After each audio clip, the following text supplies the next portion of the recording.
새해가 되면 각자 나름대로 마음의 소원과 바람을 갖고 목표와 새해의 계획을 세웁니다. 여러분들이 올해 한 해의 소원과 바람은 무엇입니까? 취직과 어떤 가정의 화목, 사업의 번창, 자녀들의 건강, 신앙의 성장과 부흥 등 육체적이고 정신적이고 영적인 바람과 소원들이 분명히 있을 것입니다. 그 소원과 바람들이 올 한 해 다 이루어지기를 다시 한번 주의 이름으로 축복합니다. 그러나 이러한 바람과 소원과는 다르게 우리의 삶 속에 펼쳐지는 현실은 굉장히 암울하고 어둡고 힘들 수가 있음을 고백합니다. 각각의 경제 전문가들은 우리 한 해 부동산이 떨어지고 있고 그리고 금리가 오르고 있으며 많은 경제 지표들이 힘들어질 것을 예상하고 있습니다. 총선뿐만이 아니라 세계적인 여러 가지 어려움 가운데 자연재해들과 그런 것들이 더욱더 심각해지고 어려워질 것을 말씀합니다. 우리도 알지 못하는 피할 수 없는 인생의 암초와 그리고 장애물을 만나게 되고 인생의 거센 풍랑과 파도를 만나서 때로는 실패하기도 하고 죽음과 같은 위기를 만날 수도 있는 것이 사실 우리들의 현실입니다. 정도의 차이는 있지만 누구에게나 인생의 풍랑은 찾아오기 마련입니다. 건강을 자신하는 사람들에게 뜻밖의 중한 질병이 찾아오거나 어떤 종양이 발견되기도 합니다. 사업이 탄탄한 궤도에 오르는 사람에게도 먹구름과 같은 그러한 일이 종종 일어나기도 합니다. 행복한 가정을 설계하고 오손도손 서로 사랑하며 살다가도 갑자기 위기가 생각지도 못한 위기가 찾아올 수도 있는 것이 우리의 현실입니다. 오늘 본문에서도 예상치 못한 거센 풍랑과 파도로 인하여서 배가 파손되고 죽을 수 있는 큰 위기에 처한 사람들이 오늘 본문에 나옵니다. 이 사람들은 어떻게 자신들이 닥친 그러한 거센 풍랑과 파도를 어떻게 이겨내고 감당했을까요? 우리가 인생을 살면서 개인적으로나 그리고 가정적으로, 교회적으로나 어떤 사업적으로 풍랑을 만나게 되었을 때 어떻게 해야 그러한 것들을 이겨낼 수 있는가를 오늘 본문을 통해서 좀 말씀해 주고 계십니다. 바라기는 오늘 말씀을 통하여서 2023년도 올 한 해 정말 시작하는 우리에게 주시는 하나님의 귀한 음성이 들려지기를 주의 이름으로 축복합니다. 흔히 세상을 바다로 그리고 인생을 향해하는 배로 묘사를 합니다. 오늘 본문의 이야기는 바다에서 풍랑을 만난 제자들의 이야기입니다. 오늘 이야기는 이 세상을 살아가는 우리 그리스도인의 삶의 모습이기도 합니다. 인생을 살다 보면 때때로 거센 풍랑을 만나는 거죠. 풍랑을 만난다는 것은 또한 신자나 불신자도 예외가 없습니다. 모두가 다 인생의 풍랑을 만날 수 있죠. 제자들은 예수님을 모신 가운데 풍랑을 만났습니다. 중요한 것은 여러분, 풍랑이 아니라 위기를 만났을 때 어떻게 극복하느냐가 문제 아니겠습니까? 정말 문제는 그 풍랑 자체가 문제가 아니에요. 그것을 어떻게 감당하고 이겨내느냐가 더 중요한 문제라는 것이죠. 어느 날 해가 저물었을 때 예수님이 제자들에게 배를 타고 건너편으로 건너가자고 말씀하십니다.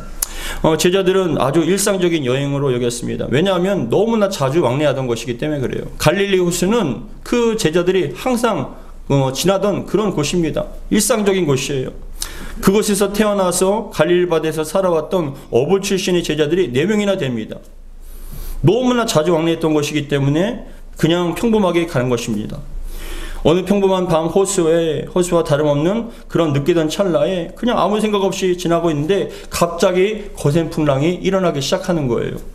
우리 마가복음 4장 35절에서 37절까지 같이 함께 읽겠습니다. 35절에서 37절입니다. 시작. 그날 저물 때에 제자들에게 이르시되 우리가 저편으로 건너가자 하시니 그들이 무리를 떠나 예수를 배에 계신 그대로 모시고 가매 다른 배들도 함께 하더니 37절에 뭐라고 얘기하십니까? 큰 광풍이 일어나며 물결이 배에 부딪혀 들어와 배에 가득하게 되었더라 라고 말씀합니다. 그 상황에 대해서 이렇게 이야기하는데 그 배경과 그 제자들이 건너편으로 가는 배경과 그 상황을 다 전반적으로 설명해 주고 있는데 여러분, 예수님께서 함께 계셔도 큰 풍랑은 얼마든지 만날 수 있잖아요. 예수님께서 함께 계신다고 풍랑이 안 일어나는 건 아니에요. 일어날 수 있죠. 성도 여러분, 우리의 삶을 뒤돌아보면 인생의 큰 풍랑, 즉 가정이 무너지기도 하고 죽을 수 있는 어떤 법한 그런 위기의 상황들이 얼마든지 일어났잖아요. 쉴 새 없이 일어났지 않습니까? 그로 인해서 큰 환난과 고통을 여러분 한두 번 겪는 게 아니지 않습니까? 근데 37절에 보시면 큰 파도가 배에 부딪힌 결과로 예수님이 타신 배에 물이 가득 채워진 그 상태를 얘기하는 것이죠. 우리 37절 다시 한번 읽겠습니다. 시작. 큰 광풍이 일어나며 물결이 배에 부딪혀 들어와 배에 가득하게 되었더라. 근데 이 큰 광풍은 그동안 제자들이 경험했던 그런 광풍이 아니에요. 그 바다에서 갈릴리 호수에서 태어나서 그곳에서 평생 먹고 살았던 그런 어부 출신의 제자들 또한 그런 그 풍랑은 자신들이 감당할 수 없는 풍랑인 거예요. 웬만한 풍랑 갖고는 눈 깜짝도 하지 않습니다. 근데 지금 자신들이 만난 풍랑은 자신들의 생명을 위협할 수 있는 엄청난 큰 광풍을 만나게 되었고 물결이 배에 부딪혀 들어와 배에 가득하게 되는 거예요. 그 배에 자꾸만 물결이 들어오게 되는 겁니다. 조금만 여러분 있으면 배가 가라앉게 되어 있어요. 그 부딪힘을 통해 배가 무너질 수도 있는 상황입니다. 제자들은 예수님의 말씀에 따라 순종하여서 건너편으로 갔습니다. 제자들이 가져간 게 아니잖아요. 예수님이 가져간 거잖아요. 원인 제공이 예수님처럼 보인 거예요. 예수님께서 가자고 해서 순종하며 갔는데 왜 이런 풍랑을 만납니까? 라고 그렇게 하소연할 수도 있는 상황입니다. 근데 중요한 것은 예수님께서 함께 하심에도 불구하고 이런 큰 풍랑을 만났을 때 그때의 제자들의 반응과 우리의 반응이 중요하다는 것이죠. 예수님의 말씀대로 순종하여 건너편으로 가던 중에 큰 파도를 만나 배에 물이 가득 차게 되었고 이런 상태라면 배가 가라앉아서 자신들의 생명이 위태롭게 되는 것에 대해서 제자들은 당황해하면서 배에 들어온 물들을 퍼내기 시작하는 거예요. 상상해 보세요. 엄청난 그 집채만한 파도가 몰려옵니다. 큰 풍랑이 일어납니다. 그래서 여러분 그 배가 부딪혀서 배가 깨질 것 같습니다. 그리고 이미 배에 파도가 넘쳐서 배에 물이 차듭니다. 제자들은 가만히 있지 않았어요. 배를 어떻게든지 안전하게 이끌려고 노력했습니다. 배에 들어온 물들을 자꾸만 퍼내기 시작했습니다. 근데 여러분 아무리 퍼내도 안 되는 거예요. 여러분 우리의 삶 속에서도 우리의 삶에 문제가 일어날 때 있잖아요. 우리의 인생이라는 곳에 가정이라는 곳에 여러분 배에 엄청난 큰 물결, 세속의 물결과 어떤 죄악의 물결과 여러 번 사건들이 물결들이 계속 끊임없이 들어왔을 때 그 풍랑으로 인해서 배가 깨어지게 되기도 하고 가라앉을 수 있는 그런 위협이 일어나잖아요. 우리 나름대로 기도합니다. 하나님 도와주세요. 지켜주세요.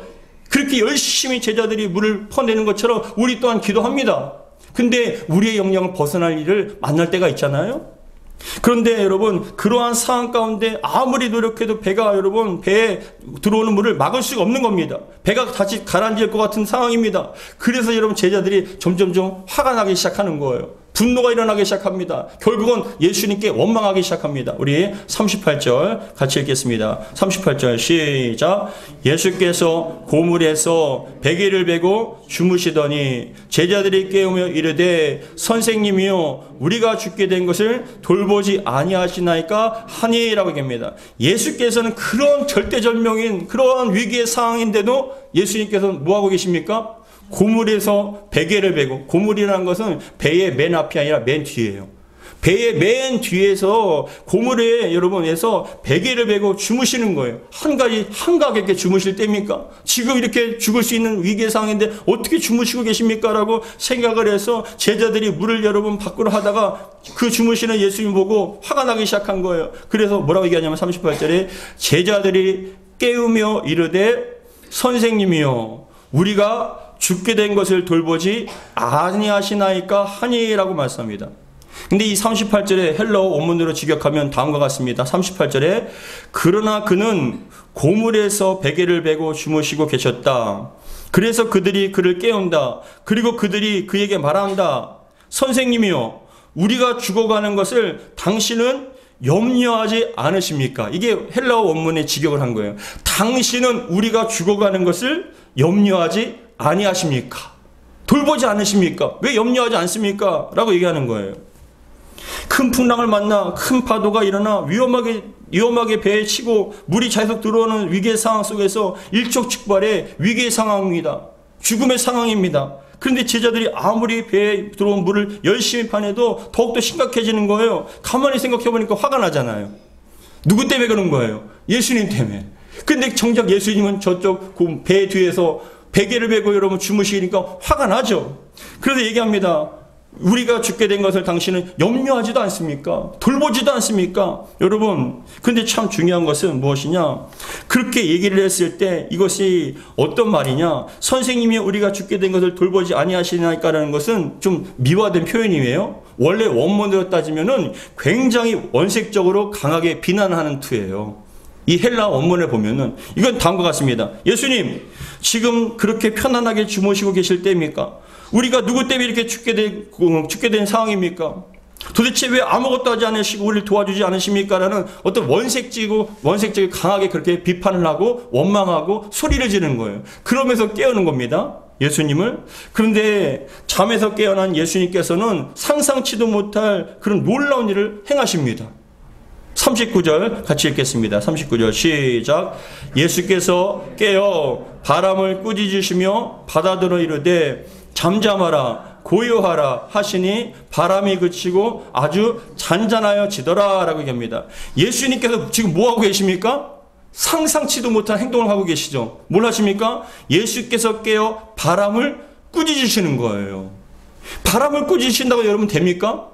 근데 여러분 이것에 보면 꾸짖으신다라는 이 원문을 보면 헬라어 꾸짖는다는 거 헬라어는 에피티메센이라는 단어인데 이 에피티메센이라는 단어 헬라어는 무엇이냐? 히브리어 가르를 번역한 거예요. 근데 이 가르라는 것은 무엇이냐면은 히브리어인데 하나님께서 창조 사역을 하실 때 사용된 히브리어 바라 창조하다는 거에 좀 상대적인 개념이에요. 바라라는 것은 창조하다는 것인데 이 가르는 여러분 꾸짖는다는 것이에요. 이건 뭘 얘기하냐? 예수님께서 바람을 꾸짖으시며라는 건 뭐냐? 그 당시 예수님께서는 창조주로서 만물이 예수님께서 의해서 지배받고 창조된 그런 창조물을 향하여서 하나님의 창조의 권능으로 바람을 향하여서 꾸짖는 거예요. 왜요? 바람조차도 예수님께서 창조하셨기 때문에 창조주로서 그 바람에게 꾸짖고 계신 거예요. 근데 뭐라고 얘기하시냐면 바람을 꾸짖으시며 바다더러 이르시되 뭐라고 얘기합니까? 잠잠하라 고요하라 라고 합니다. 근데 이 고요하라는 이 단어도 페피모스라는 이 헬라어인데 이것은 뭐냐? 재갈을 물리다라는 단어예요. 재갈을 물리다는 뜻이에요. 이것은 무엇이냐? 짐승의 입에 재갈을 물려서 조용히 시키듯이 예수님께서는요 그 바다를 향해서 꾸짖고 조용하라 잠잠하라 하니까 여러분 바람이 그친다는 거예요. 잠잠한다는 거예요. 근데 이 잠잠하다 그리고 고요하다라는 여기 보면은 말씀에 39절에 바람이 그치고 아주 잔잔해지더라라는 말씀에 부정과거 시상이거든요. 우리가 좀 이해하기는 힘든데 부정과거 시상이라는 건 뭐냐? 말씀이 떨어지자마자 바로 실행됐다는 뜻이에요. 그냥 두고 보고 어떤 그것이 아니라 말씀을 하자마자 바로 그 자리에서 순종함을 통해서 마치 재갈을 물려서 조용하라 주인이 얘기했을 때 조용하는 것처럼 그 바람과 파도와 모든 것들이 다 잠잠해지고 고요해졌다는 거예요. 누가 하십니까? 예수님께서 하시는 거예요. 예수님께서는 그 바람과 바다와 모든 것들의 참된 창조주이시고 주관자시라는 거예요. 그래서 여러분 우리에게 주신 말씀 여러분 그렇다면 오늘 본문을 통하여서 새해를 맞이하는 저와 여러분들에게 어떠한 교훈과 어떠한 말씀을 주십니까? 그것은 첫 번째 새해를 시작하는 저와 여러분들에게 주시는 말씀 첫 번째 어떠한 상황과 환경과 문제 앞에서도 예수님께서 함께 하심을 잊지 말라는 거예요. 어떠한 환경과 상황 속에서도 예수님께서 함께 하심을 잊지 않기를 주 이름으로 축복합니다. 항상 말씀을 드리지만 우리가 예수님을 구주로 영접한 순간 우리는 하나님의 자녀가 됩니다. 더 나아가서 하나님의 자녀가 될 뿐만이 아니라 예수님께서는요 우리 인생 배에 오르시는 거예요. 우리가 풍랑을 만나면 주님께서 함께 풍랑을 만나세요. 우리가 평탄하면 주님께서 함께 평탄하시는 거예요. 왜냐? 우리 주님께서 우리와 함께 하시기 때문에. 그래서 요한계시록 3장 20절에도 다음과 같이 말씀합니다. 우리 같이 읽겠습니다. 시작. 볼지어다 내가 문 밖에 서서 두드리노니 누구든지 내 음성을 듣고 문을 열면 내가 그에게 들어가 그와 더불어 먹고 그는 나와 더불어 먹으리라. 주님께서 임마누엘 해주신다는 거. 함께 해주신다는 것. 여러분, 저도 인간이기 때문에 어떠한 예상치 못한 큰 일을 당했을 땐 여러분 그 문제만 보이더라고요. 그 상황만 보여요. 그 환경만 보여요. 자꾸만 그 문제가 크면 클수록요, 그 상황이 악화되면 악화될수록 자꾸만 저의 눈과 마음이 그 문제에 집중됩니다. 그 상황이 집중이 됩니다. 그럼 여러분, 참 신기한 것이 예수님이 안 보여요. 예수님 보이지 않아요. 근데 어느 순간 모든 상황과 문제를 다 내려놓고 기도에 여러분 집중을 하게 됩니다. 하나님 앞에 간구하기 시작합니다. 근데 여러분 참 신기하게도 그러한 상황 가운데서도 함께 하시는 예수님이 느껴졌을 때, 그것이 믿어졌을 때 어떻게 되느냐? 그 상황과 문제가 아니라 예수님께서 함께 하신다는 그것이 오히려 더 큰 위로가 된다는 거예요. 여러분, 올 한 해 여러분 인생 가운데 어떠한 거센 풍랑이 일어날지 압니까? 여러분들이 눈과 마음이 그 환경과 문제에 지배당하지 않기를, 빼앗기지 않기를 주의 이름으로 축복합니다. 여러분께서, 우리 주님께서 여러분과 함께 하신다는 것, 여러분 가정과 여러분 삶 가운데 함께 하신다는 것 잊지 않기를 주의 이름으로 축복합니다. 그런데 자꾸만 잊게 되잖아요. 함께 하신다는 걸 잊게 돼요. 근데 중요한 것은 그러한 문제와 상황이 문제가 아니라 우리에게 주신 말씀, 어떠한 상황 속에서도 주님께서 우리와 함께 하신다는 것. 그것을 분명하게 말씀합니다. 잘 봐보세요. 35절에 보시면은 예수님께서는 처음부터 제자들과 함께 배에 오르셨어요. 그 배에 자신들이 죽게 되었다라고 그렇게 외치면서 예수님 앞에 원망을 하거나 그런 환경과 그런 풍랑을 바라보면서 죽게 되었다라고 그렇게 소리치는 그 속에서도 주님께서는 여전히 함께 가십니다. 그리고 더 나가서 우리에게 주시는 말씀 두 번째, 예수님의 선하심과 전능하심을 의심하지 않기를 주의 이름으로 축복합니다. 주님께서는 전능하세요. 이것을 여러분 잊어서는 안 됩니다. 예수님께서 큰 풍랑과 바다를 향하여 꾸짖으시고 잠잠하라고 명령하시자 정말 아무 일도 없었던 것처럼 순식간에 잠잠하고 고요해집니다. 근데 그런 것을 지켜본 제자들을 향해서 제자들이 얘기합니다. 예수님께서 도대체 어떤 분이시기에 저렇게 바람과 바다도 순종하는가라고 얘기합니다. 우리 41절 마가복음 4장 41절 같이 읽겠습니다. 시작. 그들이 심히 두려워하여 서로 말하되 그가 누구이기에 바람과 바다도 순종하는가 하였더라 라고 얘기합니다. 여러분, 그가 누구이십니까? 전능하신 창조주이십니다. 그가 누구이십니까? 바람과 파도와 거센 풍랑도 잠기 않게 하시는 전능자이십니다. 그 주님께서 우리와 함께 하시고 우리를 지켜주신 줄 믿으시기 바랍니다. 여기서 나오는 두려움이라는 것은 41절에 그들이 심히 두려워하여 라고 했을 때 이 두려움이라는 것은 단순히 공포나 겁에 질린 두려움이 아니에요. 그 하나님의 경외하심, 경외로 말미암아 느껴지는 그런 두려움입니다. 뭐냐?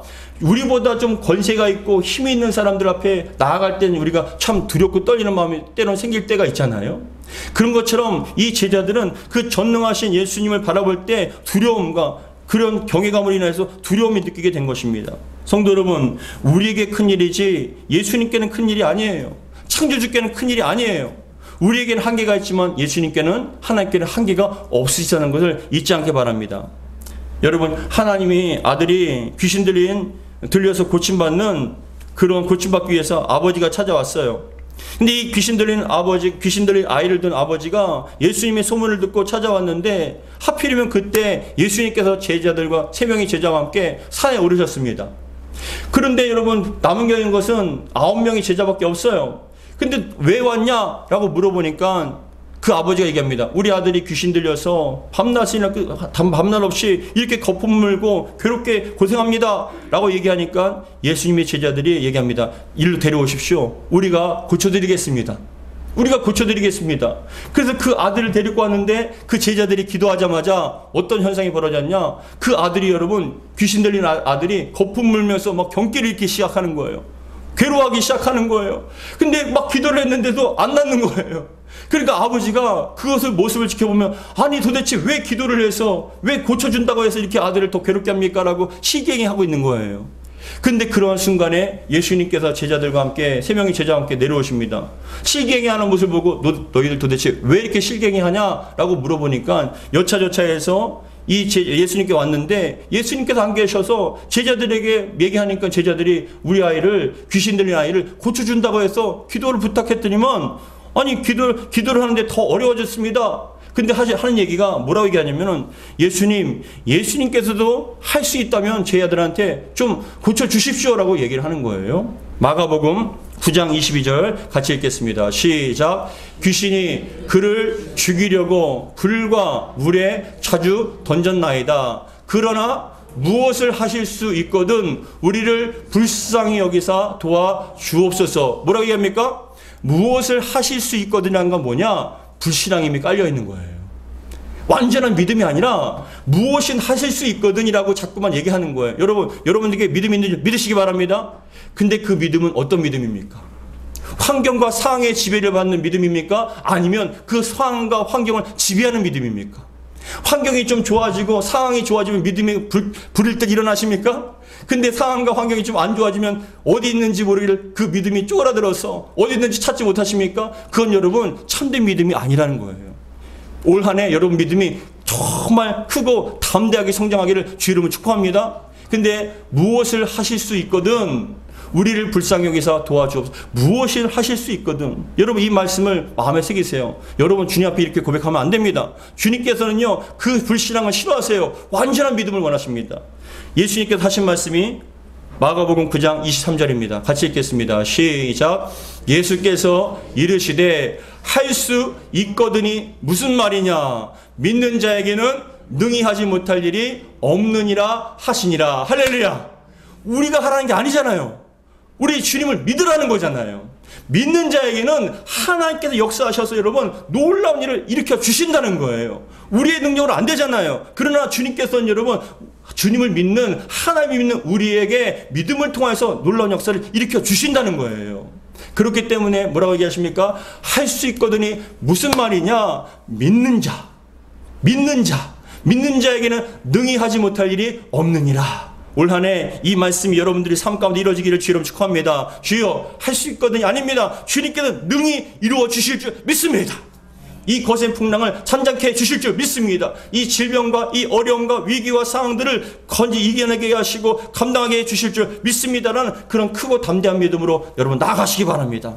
반드시 이루어 주실 줄 믿습니다. 사랑하는 성도 여러분, 어떠한 상황에서도 예수님의 전능하심을 의심하지 않기를 주 이름으로 축복합니다. 더 나아가서 이것을 기억하셔야 돼요. 예수님은요 우리를 사랑하신다는 것, 우리를 너무나 사랑하신다는 것. 그래서 우리에게 유익되지 않는 것을 절대로 주시지 않아요. 우리가 봤을 땐 그게 불필요한 일 같고 고난 같고 여러분 그것을 여러분 정말 피하고 싶은 일처럼 보여도 그 속에서도 하나님의 뜻이 있고 우리에게 유익이 있기 때문에 허락하시는 거라고요. 뭐냐? 우리나라에 늦여름이나 가을에 보면 여러분 태풍이 올라옵니다. 근데 이 태풍이라는 것이 올라오게 되면 강한 비와 바람으로 말미암아 큰 피해를 주죠.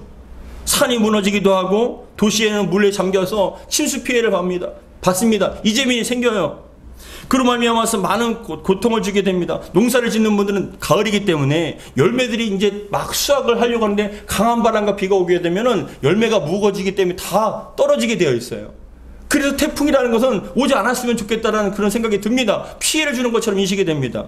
그런데 여러분 우리가 흔히 태풍은 우리의 삶을 피해를 주고 되도록 오지 않았으면 좋을 것 같은 그러한 태풍이지만 그러한 불필요한 것처럼 보이지만 태풍이 주는 유익이 너무나 커요.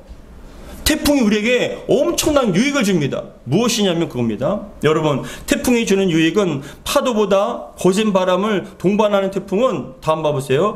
바닷물을 일으켜서 해수를 순환시킴으로 적조 현상을 없앤다는 거예요. 큰 엄청난 바람이 바다에서 일어남을 통해서 그 파도가 물이 순환됨을 통해서 적조 현상을 없애준다는 거예요.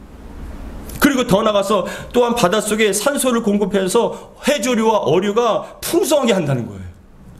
그렇죠. 마치 미세먼지가 가득 찬 공기에 엄청난 바람과 태풍이 불어서 공기를 깨끗하게 하는 것처럼, 그래서 여러분 우리에게 맑은 공기를 마시게 하는 것처럼 그 바다에도 찌꺼기가 있고 안 좋은 곳이 있어요. 근데 태풍을 통하여서 그게 순환됨을 통하여서 그 바닷물이 더욱더 건강해지고 많은 어떤 미생물들과 먹을 것들이 풍성해지게 만든다는 겁니다.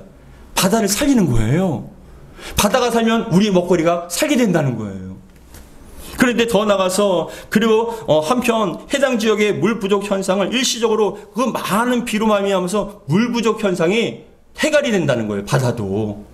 더 나가서 여러분, 태풍은 수증기를 포함한 상태에서 저위도에서 고위도로 올라오잖아요. 밑쪽에서 위쪽으로 올라오지 않습니까? 그로 말미암아서 모든 열들이 다 균형적으로 잘 이루어지게끔 만들어지는 게 바로 태풍입니다. 그러면 이렇게 보면은 우리가 봤을 땐 피해를 주고 많은 어떤 것도 이로울 것이 없는 것처럼 보이는 태풍이 우리 지구를 살리는 거예요. 지구를 살리게 되면 어떻게 됩니까? 우리가 살게 되는 거예요. 아, 태풍이라는 것이 이렇게 우리에게 소중한 것을 깨닫게 되면 여러분 필요하나요? 안 필요하나요? 여러분 생각을 해보세요. 안 왔으면 좋겠다. 그것이 많은 피해를 준다라고 생각하는 그 태풍이요, 오히려 지구를 살리고 우리의 삶을 더욱더 풍성하게 해준다는 거예요. 우리도 마찬가지입니다. 영적으로 우리의 인생의 태풍이 몰아옵니다. 피하고 싶어요. 그 고난을 여러분 피하고 싶어요. 안 왔으면 좋겠어요. 근데 참 신기하게도 인생의 태풍을 통하여서 우리 안에 있는 찌꺼기가요, 죄악의 찌꺼기가 다 드러나게 된다는 거예요.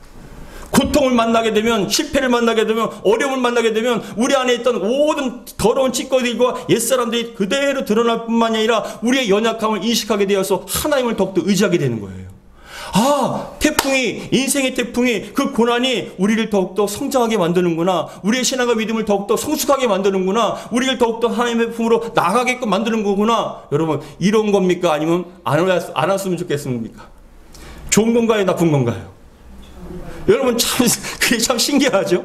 그 고난은 참 피하고 싶고 안 좋은 것 같고 인생의 풍랑은 없으면 좋겠다, 평탄한 것이 좋은 것처럼 보였지만, 그러나 그 풍랑을 말미암아, 그 거센 풍랑을 말미암아 우리는 더욱더 신앙과 믿음이 성숙해지고 성장하게 된다는 거예요. 더욱더 주님을 닮아가게 된다는 것입니다. 사랑하는 성도 여러분, 우리에게 좋은 것을 주시는 주님이심을 믿으시기 바랍니다. 우리 하나님은 우리 예수님 전능하실 뿐만이 아니라 우리를 사랑하시는 예수님이시라는 것.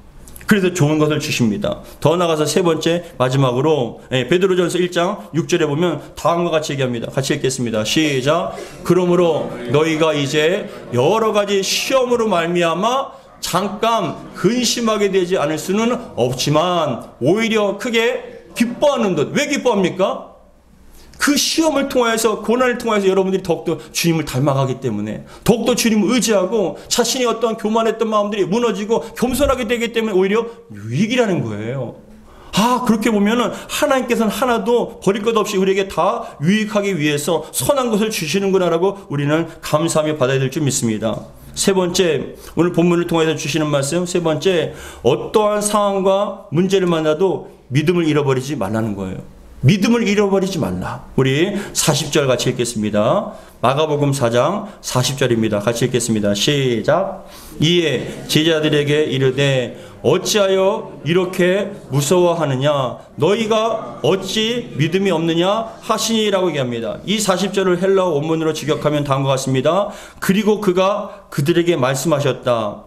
너희가 아직도 믿음을 가지고 있지 않느냐라고 얘기합니다. 너희가 아직도 믿음을 가지고 있지 않느냐? 믿음이 있는 줄 알았는데 거센 풍랑을 만나다 보니까 믿음이 없는 거예요.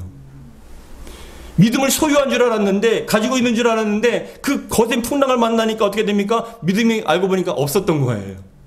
여러분, 우리도 평상시에는 믿음이 있는 줄 착각하잖아요. 근데 큰 고난을 당하다 보니까 그 사람이, 아니 저렇게 기도하는 사람이 믿음이 없어요. 모든 것에 대해서 믿음이 완전히 없는 거예요. 그래서 예수님께 말씀하시는 겁니다. 어찌하여 이렇게 무서워하느냐? 어찌하여 이렇게 무서워하느냐? 너희가 어찌 믿음이 없느냐? 무엇입니까? 아직도 너희들은 믿음을 갖고 있지 않느냐라고 주님께서는 한탄하신다는 거예요. 여러분, 예수님께서는 제자들과 함께 동고동락하면서 많은 말씀을 가르쳐 주시고 체험하게 해주셨어요. 그들은 하나님, 예수님 믿습니다. 아, 예수님 전능하신 분 믿습니다. 위대하신 분 믿습니다. 근데 자신들이 눈앞에 그 풍랑이 일어나니까 예수님에 대한 믿음이 사라지고 어찌하여 우리가 죽게 된 걸 돌보지 않으십니까? 왜 염려하지 않습니까? 라고 얘기합니다. 염려는 우리만 하는 거지 예수님은 염려하지 않으세요. 여러분, 염려를 주님께 맡겨드리시기 바랍니다. 주님께서는 반드시 해결해 주실 줄 믿습니다. 우리가 해야 할 것은 무엇입니까? 믿음입니다. 결국 상황과 환경이 문제가 아니라 믿음의 문제예요. 올 한 해 여러분, 우리가 지금까지 겪어왔잖아요. 앞으로도 겪게 될 것입니다. 어떠한 상황과 환경과 그 문제가 아니라 결국 믿음이 있고 없느냐가 가장 큰 문제라는 것이죠. 믿음을 통해서 역사하시는 하나님, 믿음을 통해서 우리에게 요구하시는 예수님의 그러한 뜻을 알고 우리가 항상 믿음을 소유하고 흔들리지 않기를 주의 이름으로 축복합니다. 여러분, 이제 2024년도 새롭게 시작하는 시간이 되었습니다. 올 한 해도 여러분 삶 속에 어떤 상황과 어떤 환경과 어떤 문제가 일어날지 참 저는 모릅니다. 그러나 어떠한 환경과 상황과 문제를 만난다 할지라도 그 문제 앞에서 여러분과 함께 하시는 예수님을 잊지 않기 바랍니다. 여러분과 함께 하시고 가정과 함께 하시고 우리 교회와 함께 하실 줄 믿습니다. 거센 풍랑 가운데 그 믿음, 함께 하심에 대한 그 믿음, 그리고 더 나아가서 예수님의 전능하심을 잊지 않기 바랍니다. 여러분, 우리가 큰일 났다고 해서 예수님께서 큰일 난 게 아니에요. 우리가 염려한다고 해서 예수님께서 염려하시는 거 아니에요. 왜 돌보지 않으십니까? 라고 우리는 때론 원망할 수도 있겠지만, 그러나 여러분, 주님께는 그건 큰일이 아니에요.